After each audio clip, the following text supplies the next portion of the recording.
right. Hope everybody's doing all right tonight.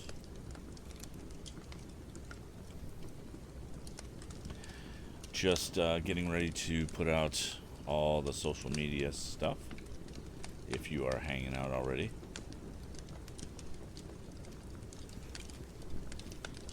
So give me just a moment. And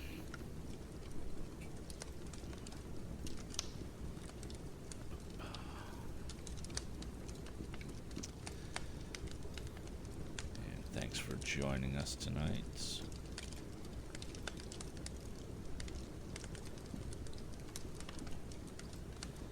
Copy this. Put this down here. And what the heck? Let's do this here as well.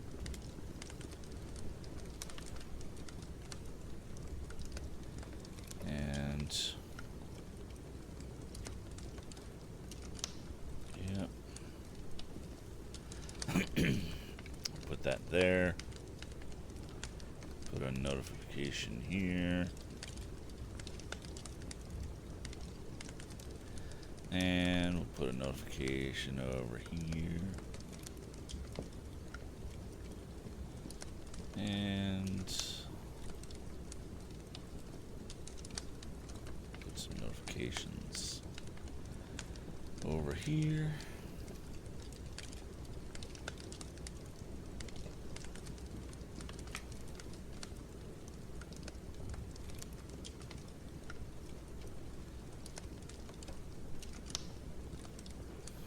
Okay.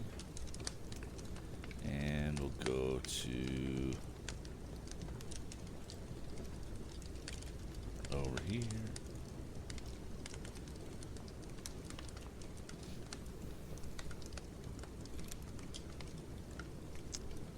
Let's see.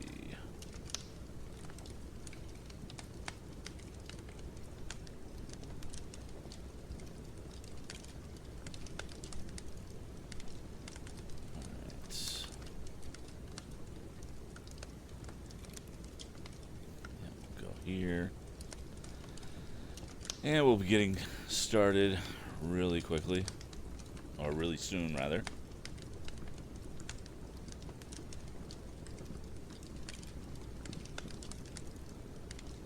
Just putting out my social media.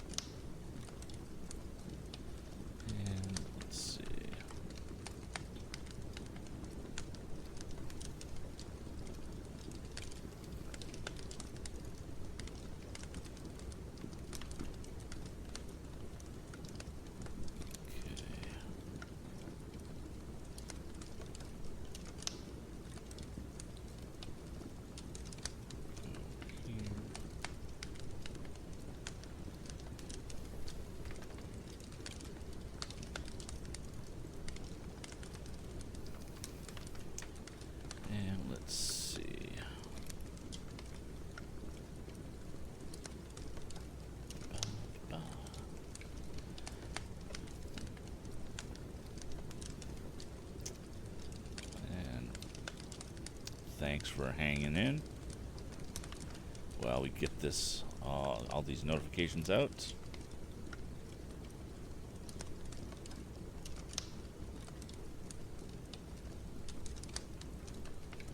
And we're almost there.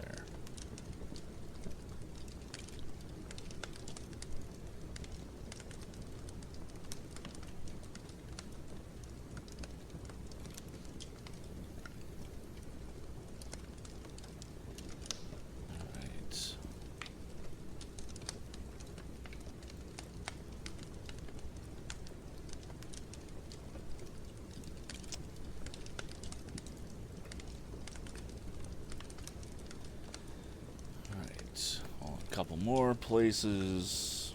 Do this.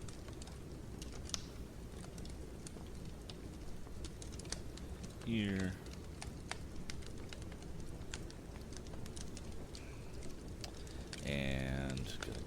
Reddit.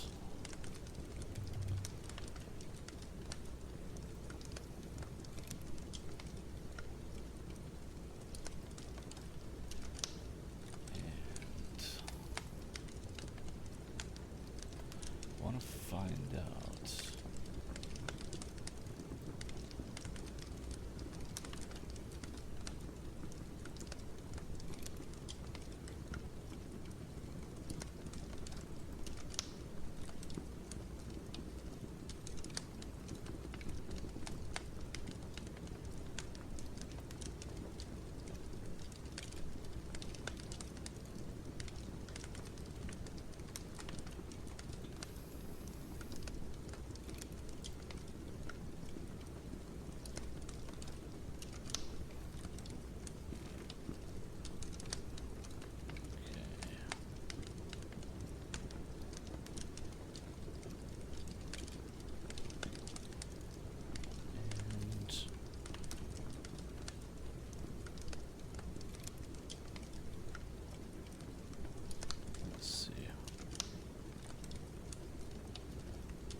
Nope, that's completely wrong.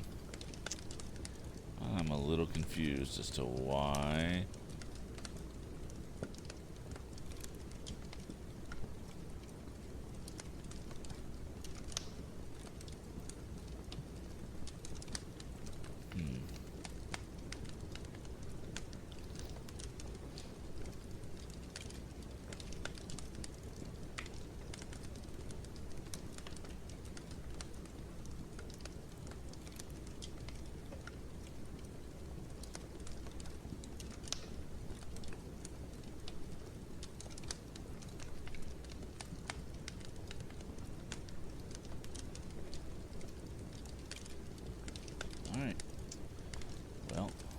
Go back to Reddit.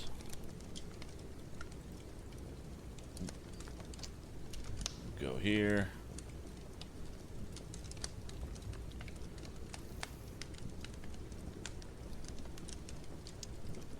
And go here.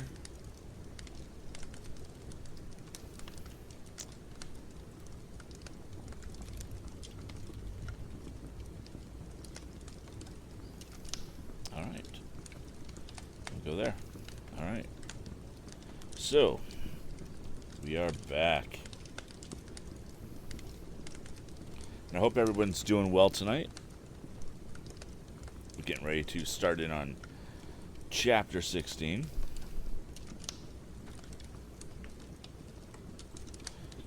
So I'm going to start this recording.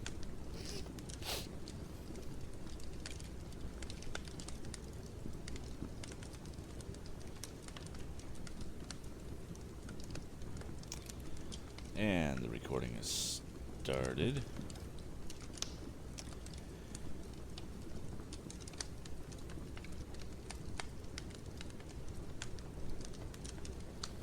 Okay, so previously in Chapter 15, Tom had been knocked out and thrown into someone's barn way far away from where he took shelter from the rain. So, we pick up with Tom and a bunch of folks in town. Chapter 16, Back Home.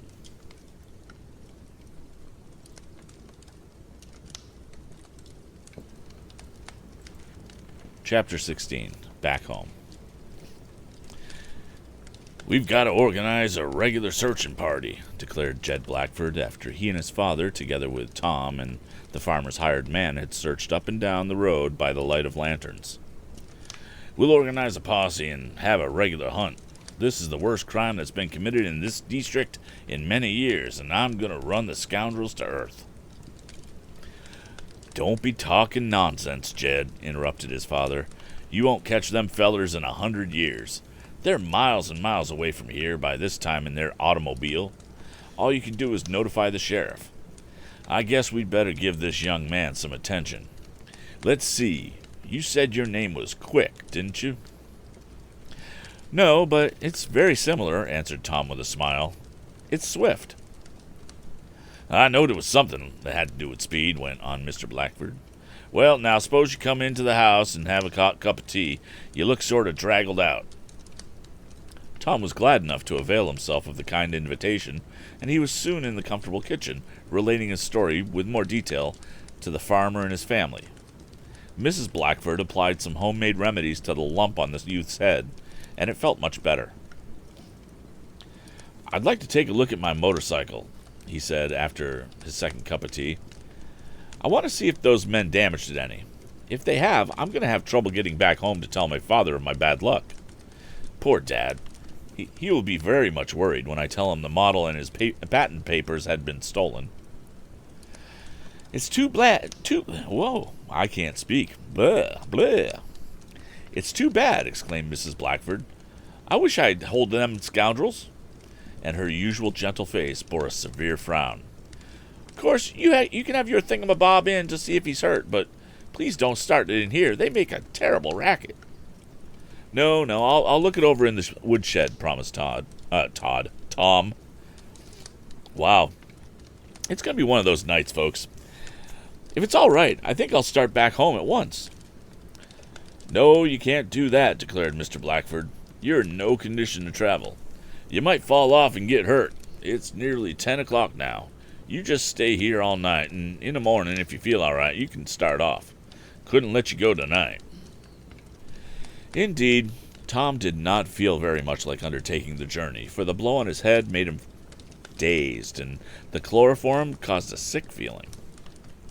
Mr. Blackford wheeled the motorcycle into the woodhouse, which opened from the kitchen, and there the youth went over the machine. He was glad to find that it had sustained no damage. In the meanwhile, Jed had gone off to tell the startling news to nearby farmers. Quite a throng with lanterns went up and down the road, but all the evidence they could find were the marks of the automobile wheels, which clues were not very satisfactory. But we'll catch him in the morning, declared the deputy sheriff. I'll know that automobile again if I see it. It was painted red. Well, that's the color of a number of automobiles, said Tom with a smile. I'm afraid you'll have trouble identifying it by that means. I am surprised, though, that they did not carry my motorcycle away with them. It's a valuable machine. They were afraid to, declared Jed. It would look queer to see a machine like that in an auto. Of course, when they were going along country roads in the evening, it didn't much matter, but when they were heading for the city, as they probably did, they knew it would attract suspicion to them. I know, because I've been a deputy sheriff almost a year. I believe you're right, agreed Tom. They didn't dare take the motorcycle with them, but they hid it, hoping I would not find it. I'd rather have the model in the papers, though, than a half-dozen motorcycles. Maybe the police will help you find them, said Mrs. Blackford. Jed, you must telephone to the police the first thing in the morning. It's a shame the way the criminals are allowed to go on. If honest people did those things, they'd be arrested in a minute. But it seems that scoundrels can do as they please. You wait. I'll catch 'em, declared Jed confidently. I'll organize another posse in the morning. Well, I know one thing, and that is the place for this young man is in bed, exclaimed motherly Mrs. Blackford. And she insisted on Tom retiring. He was somewhat restless at first, and the thought of the loss of the model and the papers preyed on his mind. Then, utterly exhausted, he sank into a heavy slumber. It did not awaken until the sun was shining in his window the next morning. A good breakfast made him feel somewhat better, and he was more like the resourceful Tom Swift of old when he went to get his motorcycle in shape for the ride back to Shopton. Well, I hope you find those criminals, said Mr. Blackford as he watched Tom oiling the machine. If you're ever out this way again, stop off and see us. Yes, do, urged Mrs. Blackford, who was getting ready to churn. Her husband looked at the old-fashioned barrel and dasher arrangement, which she was filling with cream. "What's the matter with the new churn?" he asked in some surprise. "It's broken," she replied. "It's always this way with those newfangled things. It works ever so much nicer than this old one, though," she went on to Tom, "but it gets out of order easy." Let me look at it," suggested the young inventor. "I know something about machinery." The churn, which worked by a system of cogs and a handle, was brought from the woodshed. Tom soon saw what the trouble was. One of the cogs had become displaced. It didn't take him 5 minutes with the tools that he carried on his motorcycle to put it back, and the churn was ready to use. "Well, I declare," exclaimed Mrs. Blackford, "you are handy at such things." "Oh, it's just a knack," replied Tom modestly. "Now I'll put a plug in there, and the cogwheel won't come loose again. The manufacturers of it ought to have done that. I imagine lots of people have this same trouble with these churns." "Indeed they do," asserted Mrs. Blackford. "Sally Armstrong has one, and it got out of order the first week they had it. I'll let her look at mine, and maybe her husband can fix it." "I'd go and do it myself, but I want to get home," said Tom, and then he showed her how, by inserting a small iron plug in a certain place, there would be no danger of the cog coming loose again. "That's certainly slick," exclaimed Mr. Blackford. "Well, I wish you luck, Mr. Swift, and if I see those scoundrels around this neighborhood again, I'll make 'em wish they'd let you alone." "That's what," added Jed, polishing his badge with a big red handkerchief.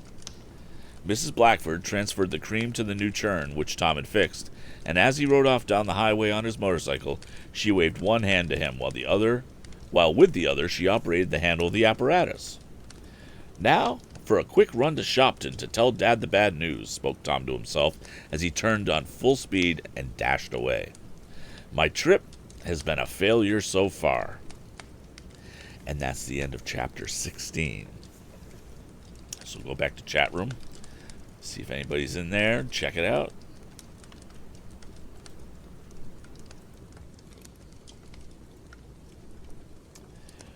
I see a feller by the name of GSTU Media in the chat room. Well, welcome. I hope you're enjoying yourself. Hope everybody's doing all right tonight. Take a little drink and then we'll get... Ooh, nice pump of the microphone right there. Take a little drink and then get going. Alrighty. Let's switch the scene back.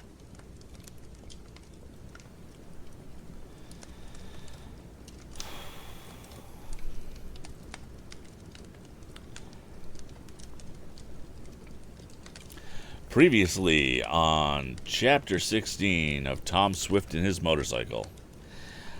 Basically, Tom was taken in by a couple of farmers, spent a good night's rest, took a look at his motorcycle, make sure it was all good, and got on his way the next morning back to Shopton. Chapter 17. Mr. Swift in Despair. Tom was thinking of many things as his speedy machine carried him mile after mile nearer to home. By noon, he was over halfway on his journey, and he stopped in a small village for his dinner. "I think I'll make inquiries of the police here to see if they caught sight of those men," decided Tom as he left the restaurant. "Though I am inclined to believe they kept on to Albany or some large city where they have their headquarters. They will want to make use of Dad's model as soon as possible, though what they'll do with it, I don't know." He tried to telephone to his father, but couldn't get a connection, as the wire was being repaired. Now, clearly, obviously, this is an anachronism for what we've got going on here. It's like there's no broken wires nowadays, right? Between cell phones and landlines and the way that people can communicate through the internet. No one wire can cut everything off. So that's when you think about the fact that this was all turn of the 20th century, Yeah, so this book was written in 1910. It's weird, right? It's just like all the technology we take for granted now. So, okay, back to the story. The police force of the place where Tom had stopped for lunch was like the town itself, small and not of much consequence. The chief constable, for he was not what one would call a chief of police, had heard of the matter from the alarm sent out in all directions from Dunkirk, where Mr. Blackford lived. "You don't mean to tell me that you're the young man who was chloroformed and robbed," exclaimed the constable, looking at Tom as if he doubted his word. "I'm the young man," declared our hero. "Have you seen anything of the thieves?"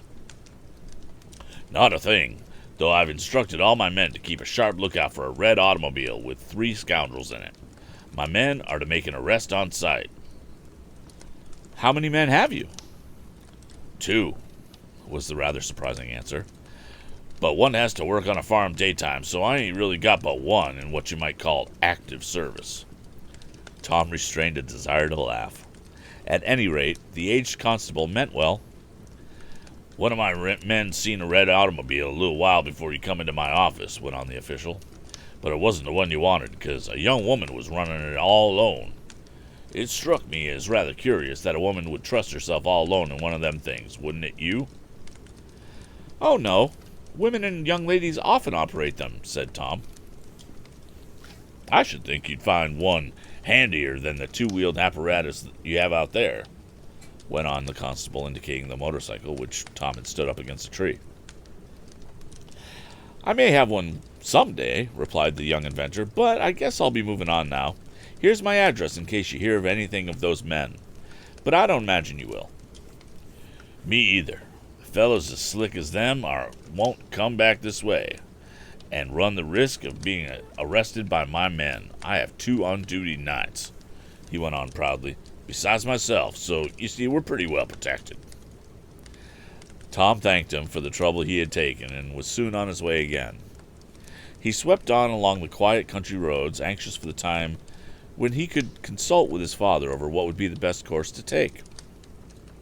When Tom was about a mile away from his house, he saw on the road ahead of him a rickety old wagon, and a second glance at it told him the outfit belonged to Eradicate Sampson, for the animal drawing the vehicle was none other than the mule Boomerang. "But what in the world is Rad up to?" mused Tom, for the man was out of the wagon and was going up and down in the grass at the side of the highway in a curious fashion. "I guess he lost something," decided Tom. When he got nearer, he saw what Eradicate was doing. He was pushing a lawnmower slowly to and fro in the tall, rank grass that grew beside the thoroughfare, and at the sound of Tom's motorcycle, he looked up. There was such a woe-begone expression on his face that Tom at once stopped his machine and got off. "What's the matter, Rad?" "Matter, Mr. Swift? Why, there's a powerful lot of matter. And that's the thing. I've been swindled." "Swindled? How?" "Well, you see this lawnmower?" "Yeah, it doesn't seem to work," and Tom glanced critically at it. As Eradicate pushed it slowly to and fro, the blades did not revolve, and the wheels slipping along the grass. "Nope, it doesn't work, and that's how I've been swindled, Mr. Swift. You see, I've done traded my grindstone off for this lawnmower, and I got stuck." "What, that old grindstone that was broken in 2 and that you fastened together with concrete?" asked Tom, for he had seen the outfit with which Eradicate, in spare times between cleaning and whitewashing, had gone about the country sharpening knives and scissors. "You don't mean that old broken one?" "That's what I mean, Mr. Swift. Why, it was all right. I mended it so that the brake wouldn't show, and it would sharpen things if you ran it slow. But this lawnmower won't work slow or fast." "I guess it was an even exchange then," went on Tom. "You didn't get bitten any worse than the other fellow did." "You don't suppose you could fix this mower so I can use it, do you, Mr. Swift?" asked Eradicate, not bothering to go into the ethics of the matter. "I reckon now with summer coming I can make more with a lawnmower than I can with a grindstone, that is, if I can get it to work. I just got it a while ago and decided to try it, but it won't cut any grass." "I haven't much time," said Tom, "for I'm anxious to get home, but I'll take a look at it." Tom leaned his motorcycle against the fence. He could no more pass a bit of broken machinery, which he thought he could mend, than some boys and men can pass by a baseball game without stopping to watch it, no matter how pressed they are for time. It was Tom's hobby, and he delighted in nothing so much as tinkering with machines, from lawnmowers to steam engines. Tom took hold of the handle, which Eradicate gladly relinquished to him, and his trained touch told him at once what the trouble was. "Someone had the wheels off and put 'em on wrong, Rad," he said. "The ratchet and pawl are reversed. This mower would work backwards, if that were possible." "Is that so, Mr. Swift?" "That's it. All I have to do is take off the wheels and reverse the pawl." "I didn't know my lawnmower was named Paul. Is it writ on it anywhere?" "No, it's not the kind of pawl you mean," said Tom with a laugh. "It's spelled differently. A pawl is sort of a catch that fits into a ratchet wheel and pushes it around, or it may be used as a catch to prevent the backwards motion of a windlass or the wheel on a derrick. I'll have it fixed for you in a jiffy." Tom worked rapidly. With a monkey wrench, he removed the two big wheels of the lawnmower and reversed the pawl in the cogs. In 5 minutes, he had replaced the wheels and the machine, except for needed sharpening. Did good work. "There you are, Rad," exclaimed Tom at length. "You sure are a wonder at inventing," cried the man. "I'll cut your grass all summer for you to pay for this, Mr. Swift." "Oh, that's too much. I didn't do a great deal, Rad." "Well, you saved me from being swindled, Mr. Swift, and I sure do appreciate that." "How about the fellow you traded the cracked grindstone to, Rad?" "Well, if he ran it slow, it won't fly apart, and he'll do that anyhow, for he sure is lazy. I guess we're about even there, Mr. Swift."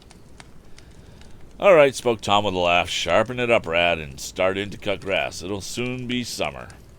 And Tom, leaping upon his motorcycle, was off like a shot. He found his father in a library, reading a book on scientific matters.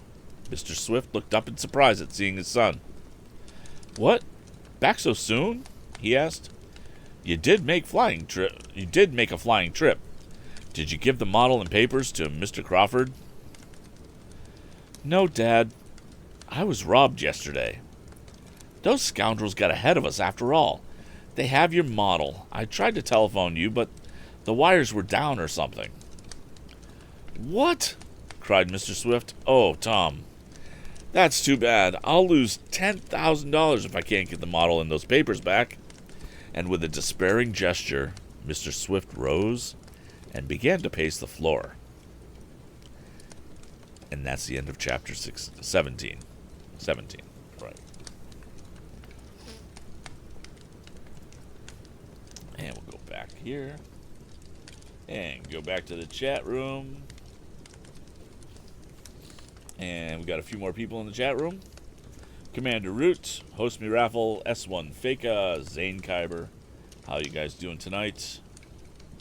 Good to see you all around. It's all good. Gonna take another drink. Oh, keep hitting the microphone.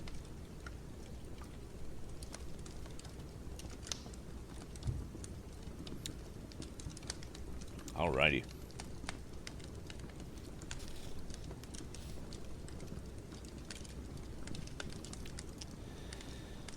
Okie doke. So let's get back to it.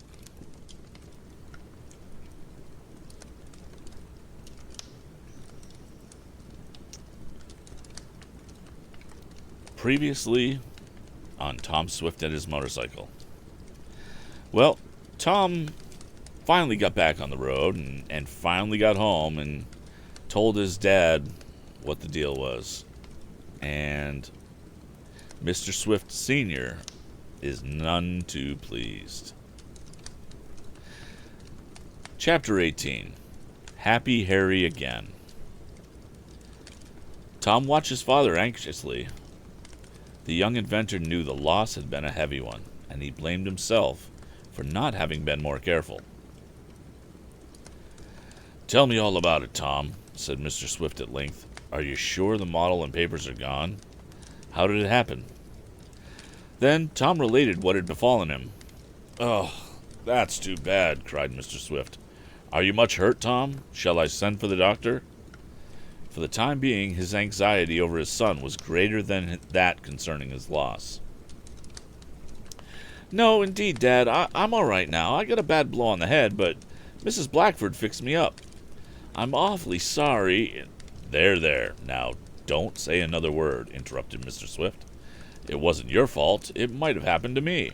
I dare say it would, for those scoundrels seemed very determined.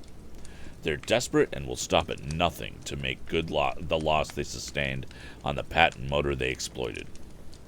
Now, they'll probably try to make use of my model and papers. Do you think they'll do that, Dad? Yes. They'll either make a motor exactly like mine or construct one so nearly similar that it will answer their purpose. I will have no redress against them, as my patent is not fully granted yet. Mr. Crawford was to attend to that. Well, can't you do anything to stop them, Dad? File an injunction or something like that? I don't know. I must see Mr. Crawford at once. I wonder if he could come here. He might be able to advise me. I have very little experience with legal difficulties. My specialty is in other lines of work. But I must do something. Every moment is valuable. I wonder who the men were. I'm sure one of them was the same man who came here that night, the man with the black mustache who dropped the telegram, said Tom. I had a pretty good look at him as the auto passed me, and I'm sure it was he. Of course, I didn't see who it was that struck me down, but I imagine it was some of the same gang. Very likely. Well, Tom, I must do something. I suppose I might telegraph to Mr. Crawford, and he will be expecting you in Albany. Mr. Swift paused musingly. No, I have it, he suddenly exclaimed. I'll go to Albany myself. Go to Albany, Dad? Yes, I must explain everything to the lawyers, and then he can advise me what to do. Fortunately, I have some papers, duplicates of those you took, which I can show him. Of course, the originals will be necessary before I can prove my claim. The loss of the model is the most severe, however. Without that, I can do little. But I will have Mr. Crawford take whatever steps are possible. I'll take the night train, Tom. I'll have to leave you to look after matters here, and I needn't caution you to be on your guard, though having got what they were after, I fancy those financiers or their tools will not bother us again. Very likely not, agreed Tom, but I will keep my eyes open just the same. Oh, but that reminds me, Dad, did you see anything of a tramp around here while I was away? A tramp? No, but you had better ask Mrs. Baggert. She usually attends to them. She's so kind-hearted that she frequently gives them a good meal. The housekeeper, when consulted, said that no tramps had applied in the last few days. Why did you ask that, Tom? Inquired his father. Well, because I had an experience with one, and I believe he was a member of the same gang who robbed me. And thereupon Tom told of his encounter with Happy Harry, and how the latter had broken the wire on the motorcycle. You had narrow escape, commented Mr. Swift. If I had known the dangers involved, I never would have sent you to Albany with the model. Well, I didn't take it there after all, said Tom with a grim smile, for he could appreciate a joke. I must hurry and pack my valise, went on Mr. Swift. Mrs. Baggert, we will have an early supper, and I will start at once for Albany. I wish I could go with you, Dad, to make up for the trouble I caused, spoke Tom. Tut, tut, don't talk that way, advised his father kindly. I will be glad of the trip, and it will ease my mind to be doing something. Tom felt rather lonesome after his father had left, but he laid out a plan of action for himself that he thought would keep him occupied until his father returned. In the first place, he made a tour of the house and various machine shops to see that doors and windows were securely fastened. What's the matter? Do you expect burglars, Mr. Tom? Asked Garrett Jackson, the aged engineer. Well, Garrett, you never can tell, replied the young inventor, as he told of his experience and the necessity for Mr. Swift going to Albany. Some of those scoundrels, finding how easy it was to rob me, may try it again and get some at Dad's other valuable models. I'm taking no chances. That's right, Tom. I'll keep the steam up in the boiler tonight, and though we don't really need it, as your father told me you would probably not run any machinery when he was gone, but with a good head of steam up and a hose handy, I can give any burglars a hot reception. I almost wish they'd come so I can get square with them. I don't, Garrett. I guess everything's in good shape. If you hear anything unusual or the alarm goes off during the night, call me. I will, Mr. Tom, said the old engineer, who had a living room in a shack adjoining the boiler room, locked the door after Tom left. The young inventor spent the early evening in attaching a new wire to his motorcycle to replace the one he had purchased while on his disastrous trip. The temporary one was not just the proper thing, though it answered well enough. Then, having done some work on a new boat propeller he was contemplating patenting, Tom felt that it was time to go to bed, as he was tired. He made a second round of the house, looking to doors and windows, until Mrs. Baggert exclaimed, "Oh, Tom, do stop. You make me nervous going around that way. I'm sure I won't sleep a wink tonight, thinking of burglars and tramps." Tom laughingly desisted and went up to his room.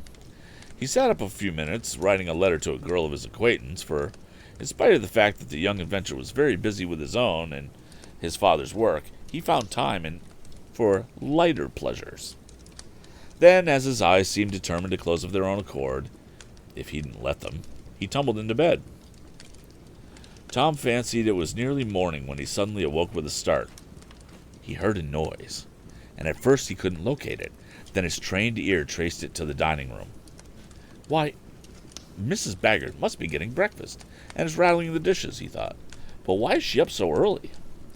It was quite dark in Tom's room, save for a little gleam from the crescent moon, and by the light of this, Tom arose and looked at his watch. 2:00, he whispered.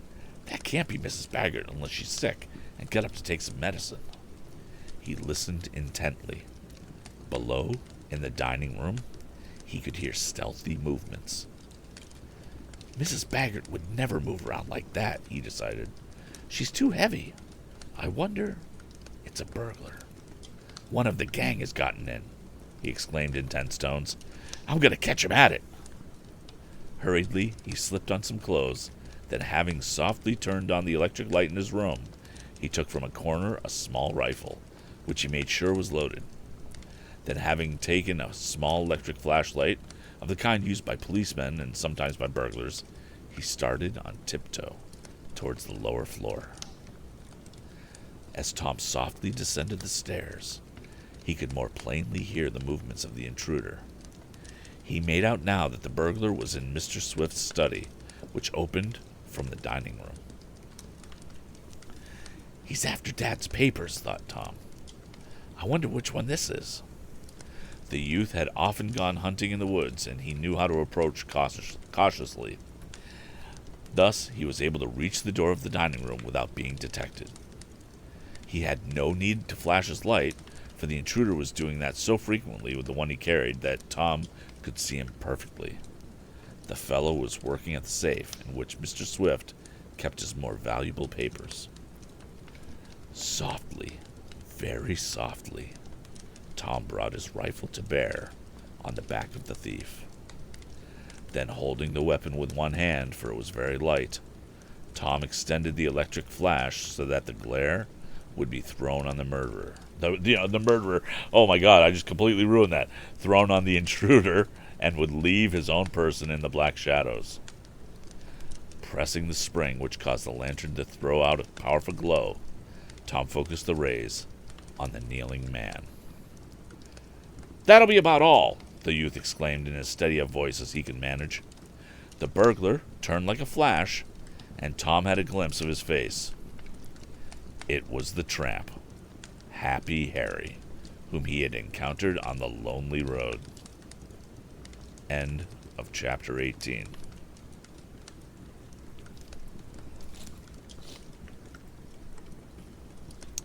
Okay. So, 3D and Chainmail. Hey, how you doing tonight? We're making our way through it. Hope you're doing well. Hope everybody's enjoying where this is going. It should be pretty interesting. We are about to start. Let's see. Chapter 19. There are 24 chapters. So we're going to get this finished up in another night or so, I think. Yeah. We're going to do one more chapter tonight. And we'll finish it up. We'll probably finish it up on Tuesday night. And then decide what to read next. So, hopefully everybody's having a good time listening. And we'll continue on. Flip this back over.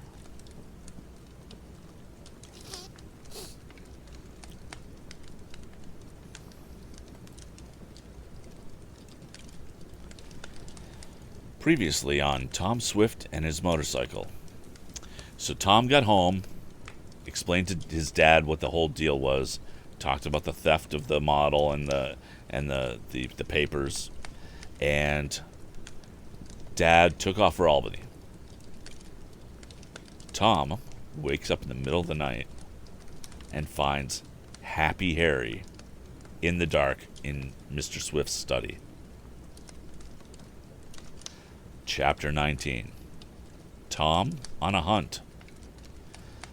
Tom held his rifle in readiness, though he only intended it as a means of intimidation and would not have fired at the burglar except to save his own life. But the sight of the weapon was enough for the tramp. He crouched motionless. His own light had gone out, but by the gleam of the electric he carried, Tom could see that the man had in his hand some tool with which he had been endeavoring to force the safe. "I guess you got me," exclaimed the intruder, and there was in his tones no trace of the tramp dialect. "It looks like it now," agreed Tom grimly. "Are you a tramp now, or in some other disguise?" "Can't you see?" asked the fellow suddenly, and then Tom did notice that the man still had on his tramp makeup. "What do you want?" asked Tom. "Hard to tell," replied the burglar calmly.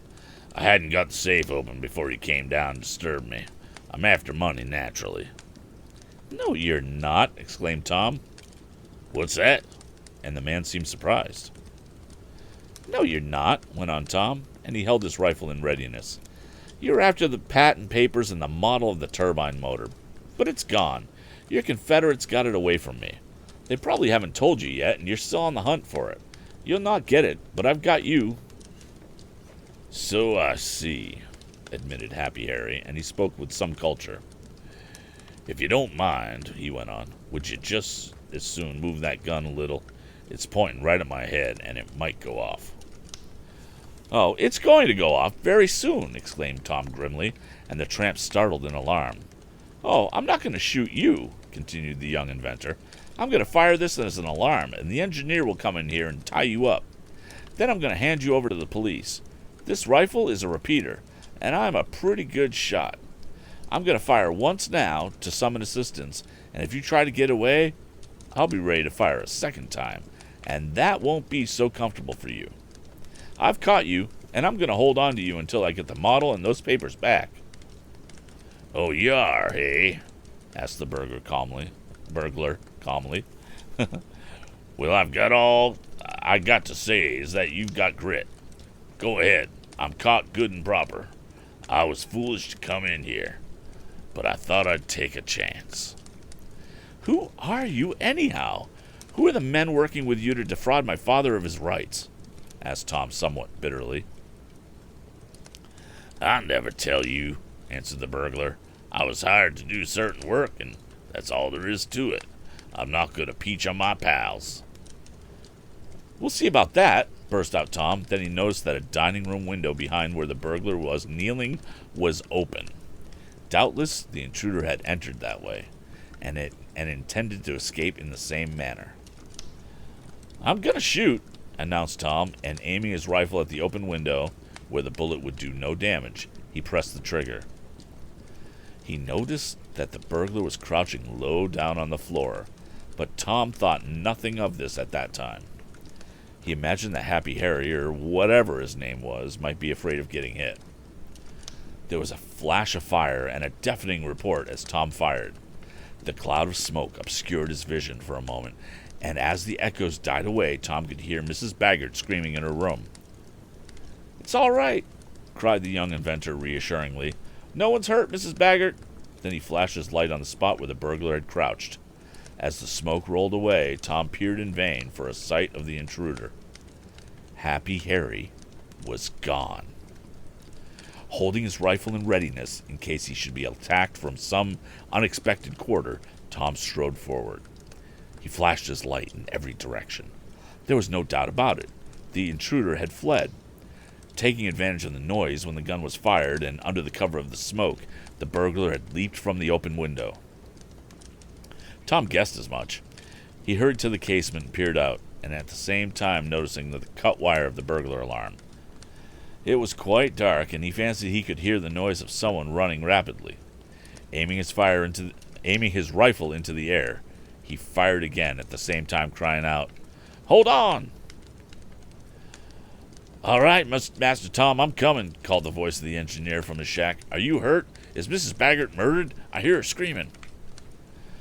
"That's pretty good evidence she isn't murdered," said Tom with a grim smile. "Are you hurt?" again called Mr. Jackson. "No, I'm all right," answered Tom. "Did you see anyone running away as you came up?" "No, I didn't, Tom. What happened?" "A burglar got in, and I had him cornered, but he got away when I fired to arouse you." By this time, the engineer was at the stoop on which the window opened. Tom unlocked the side door and admitted Mr. Jackson, and then, the incandescent light having been turned on, the two looked around the apartment. Nothing in it had been disturbed, and the safe had not been opened. "I heard him just in time," commented Tom, telling the engineer what had happened. "I wish I had thought to get in between him and the window. Then he couldn't have gotten away." "He might have injured you, though," said Mr. Jackson. "We'll go outside now and look." "Is anyone killed? Are you both murdered?" cried Mrs. Baggert at the dining room door. "If anyone's killed, I'm not coming in there. I can't stand the sight of blood." "No one's hurt," declared Tom with a laugh. "Come on in, Mrs. Baggert." And the housekeeper entered, her hair all done up in curlers. "Oh, my goodness me!" she exclaimed. "When I heard that cannon go off, I was sure the house was coming down. How's it someone wasn't killed?" "That wasn't a cannon. It was only my little rifle," said Tom. And then he told again, for the benefit of the housekeeper, the story of what had happened. "We'd better hurry and look around the premises," suggested Mr. Jackson. "Maybe he's hiding and will come back, or perhaps he's got some Confederates on the watch." "Not much danger of that," declared Tom. "Happy Harry is far enough away from here now, and so are his Confederates if he had any, which I doubt.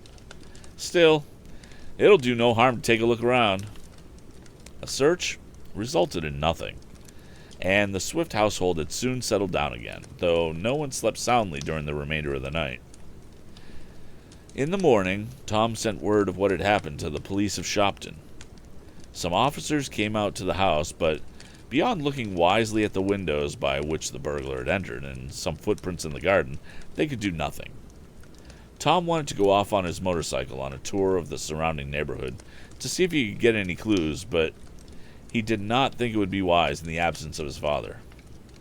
He thought it would be better to remain at home in case any further efforts were made to get possession of the valuable models or papers. "There's not much likelihood of that, though," said Tom to the old engineer. "Those fellows have what they want and aren't going to bother us again. I'd like to get that model back for Dad, though. If they file it and take out a patent, even if he can prove that it's his, it'll mean a long lawsuit, and he may be defrauded of his rights after all. Possession is 9/10 of the law, and part of the 10th, too, I guess." So Tom remained at home and busied himself as well as he could over some new machines he was constructing. He got a telegram from his father that afternoon, stating that Mr. Swift had arrived safely in Albany and would return the following day. "Did you have any luck, Dad?" asked the young inventor when his father, tired and worn from the unaccustomed traveling, reached home in the evening. "Not much, Tom," was the reply. "Mr. Crawford has gone back to Washington, and he's going to do what he can to prevent those men from taking advantage of me." Did you get any trace of the thieves? Does Mr. Crawford think he can?" "No" to both questions. His idea is that the men will remain in hiding for a while, and then, when the matter is quieted down, they'll proceed to get a patent on the motor that I invented. "But in the meanwhile, can't you make another model and get a patent yourself?" "No. There's certain legal difficulties in the way. Besides, those men have the original papers I need. As for the model, it would take me nearly a year to build a new one that will work properly, as it's very complicated. I'm afraid, Tom, that all my labor on the turbine motor is thrown away. Those scoundrels will reap the benefit of it." "Oh, I hope not, Dad. I'm sure those fellows will be caught. Now that you're back home again, I'm going to go out on a hunt on my own account.